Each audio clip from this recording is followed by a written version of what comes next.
अस्सलामुअलैकुम students, welcome back to my YouTube channel. उम्मीद करती हूँ आप सब ठीक होंगे। अगर आप लोग मेरे चैनल पे नए हैं तो जाके मेरे चैनल को सबसे पहले सब्सक्राइब करें और वीडियो को लाइक करें। आज का हमारा टॉपिक है conversion of solid into liquids. इसको समझने के लिए मैंने एक फ़्लो चार्ट बनाया है जिससे आपकी अंडरस्टैंडिंग और ज़्यादा क्लियर हो जाएगी। सो गाइज़, ये हमारे पास है इसका flow chart conversion into liquids. हमारे पास जब सॉलिड कन्वर्ट होता है लिक्विड में तो क्या क्या चेंजेस आते हैं। सबसे पहले हमें ज़रूरत है समझने की कोहेसिव फोर्सेस। कोहेसिव फोर्सेस क्या होती हैं? ऐसी फोर्सेस ऐसी फोर्सेस होती हैं जो अट्रैक्शन क्रिएट करती हैं पार्टिकल्स के दरमियान। दो पार्टिकल्स हैं, इनके दरमियान जो अट्रैक्शन हो रही है वो किस वजह से हो रही है? कोहेसिव फोर्सेस की वजह से। ये फोर्सेस दो पार्टिकल्स को एक दूसरे की तरफ धकेलती हैं। नेक्स्ट हमारे पास है मेल्टिंग पॉइंट। मेल्टिंग पॉइंट कौन सा पॉइंट है? ऐसा पॉइंट जिसमें जो सॉलिड है वो turns into liquid due to heating it. जब हम एक सॉलिड को हीट करते रहेंगे, बार बार उसके मुसलसल इंक्रीजली उसकी जो हीट है वो बढ़ती जा रही है, इंक्रीज़ होती जा रही है। सॉलिड की हीट इंक्रीज़ हो रही है तो वो किस में टर्न हो जाएगा? लिक्विड में। इस प्रोसेस को हम बोलते हैं मेल्टिंग। अब वो ऐसा पॉइंट टेम्परेचर जिस पे जो सॉलिड है वो कम्प्लीटली टर्न हो जाए हमारे पास लिक्विड में, उस हम पॉइंट को कहते हैं मेल्टिंग पॉइंट। ऐसा पॉइंट जिसमें जो सॉलिड है वो लिक्विड में टर्न हो जाए, लिक्विड बन जाए टोटली, उसको हम बोलते हैं मेल्टिंग पॉइंट। यहाँ पर हमारे पास जब मेल्टिंग पॉइंट आ जाता है, no temperature increases more after melting point. हमारे पास जो टेम्परेचर है वो इंक्रीज़ नहीं होता आफ्टर मेल्टिंग पॉइंट। एक दफ़ा हमने मेल्टिंग पॉइंट को रीच कर लिया, हमारे पास सॉलिड टर्न हो गया लिक्विड में, तो उसके बाद हमारे पास जो टेम्परेचर है वो कभी नहीं बढ़ेगा। सच डैट जैसे हमारे पास 100 सेल्सियस था टेम्परेचर वाटर का, हमने देखा कि 100 सेल्सियस पे ये वाटर जो है मेल्ट हो जाता है। इसकी जो आइस क्यूब हैं वो मेल्ट हो जाते हैं 100 सेल्सियस पे।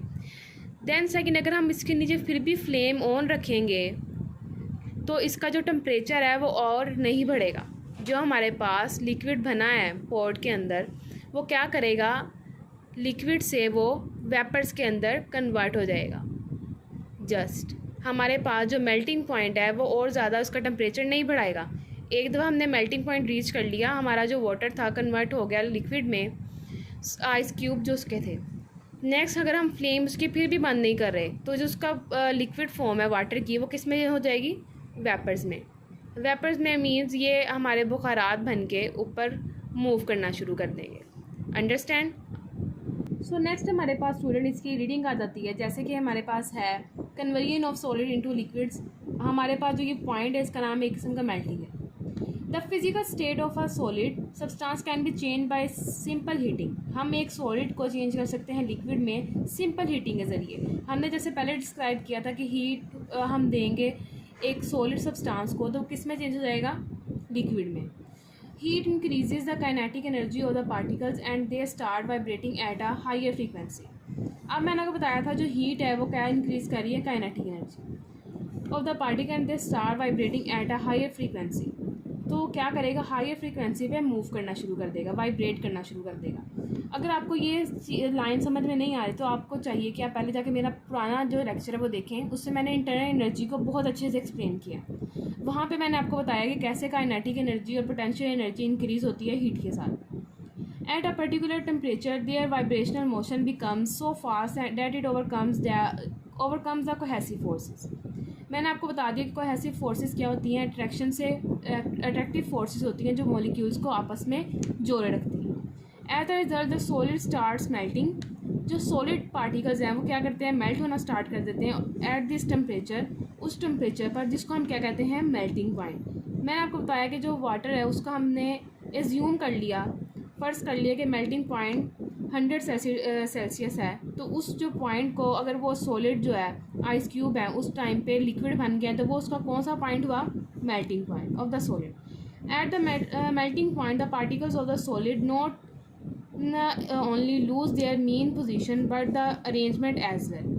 अब जैसे ही मेल्टिंग पॉइंट पे पहुंचते हैं जो पार्टिकल्स हैं हमारे पास सॉलिड के, वो सिर्फ अपनी मेन पोजीशन को लूज़ नहीं करते, ना ही वो मेन पोजीशन को खोते हैं, इसके अलावा वो अपनी अरेंजमेंट भी खो देते हैं। अब एक हमारे पास आइस क्यूब है, हम आइस जैसी शक्ल की बनाना चाहते हैं हम उस तरह की शेप में पानी डालेंगे, उसे फ्रीज कर देंगे और वो वैसे ही हमें आइस क्यूब मिल जाएगा। लेकिन अगर हमारे पास आइस जब मेल्ट होती है तो वो एक लिक्विड की फॉर्म में आ जाती है। अब जो लिक्विड है वो अपनी जो अरेंजमेंट होती है आइस की वो बिल्कुल ख़त्म कर देता है। The solid collapse and turn into liquid. अब जो हमारे पास सॉलिड है वो क्या करता है, कोलैप्स करता है, ख़त्म अपने आपस में जैसे तबाह हो जाता है और टर्न्स क्या करता है, लिक्विड बना देता है। Heating solid below it's melting point increase its kinetic energy. अगर हम एक सॉलिड को उसके कम मेल्टिंग पॉइंट से हीट करते हैं तो वो क्या करता है, उसकी काइनेटिक एनर्जी को बढ़ा देता है एंड टेम्परेचर, उसका टेम्परेचर भी बढ़ जाएगा। That weaken the force of attraction between its particle. अब उन्होंने बताया कि अगर बिलो हम कर रहे हैं, अगर हमारा हीट जो हम दे रहे हैं एक सॉलिड को वो मेल्टिंग पॉइंट से कम है, लाइक एज 100 सेल्सियस वाटर की है, अगर हम 100 सेल्सियस से कम हीट दे रहे हैं तो वो फिर भी क्या कर रहा है, काइनेटिक एनर्जी इंक्रीज़ कर रहा है और टेम्परेचर क्या कर रहा है, उसकी फोर्स को, अट्रैक्शन को कम कर रहा है between its particles, further heating the solid after it has started melting. अगर हम फिर और हीट कर रहे हैं, अब इन्होंने दो एक्सेप्ट बता दिए हमारे पास, एक बिलो और एक फर्दर हीटिंग, कि अगर हमारे पास जो मेल्टिंग है वो प्रोसेस हो गई है, अब उसके अलावा फिर से हम हीट उसे दे रहे हैं तो वो क्या करेगा, उसका टेम्परेचर इंक्रीज़ नहीं करेगा। Instead all the heat energy provided at this moment is utilise to convert the solid into its liquid. इस टाइम पे हमारे पास ये होगा कि अगर कोई आइस क्यूब बच गया है 100 सेल्सियस पे भी, उसकी मेल्टिंग अभी नहीं हुई, तो वो उसे क्या कर देगा, मेल्ट कर देगा लिक्विड के अंदर। आई होप सो स्टूडेंट्स आप लोगों को ये लेक्चर अच्छे से समझ आ गया होगा कि कैसे एक जो सॉलिड है वो लिक्विड के अंदर कन्वर्ट होता है, कैसे मेल्टिंग होती है, कौन सी कोहेसिव फोर्सेस होती हैं और कैसे जो उसका मेल्टिंग पॉइंट है आगे एक्सीड नहीं करता जब वो मेल्टिंग पॉइंट पे पहुंच जाता है टेम्परेचर।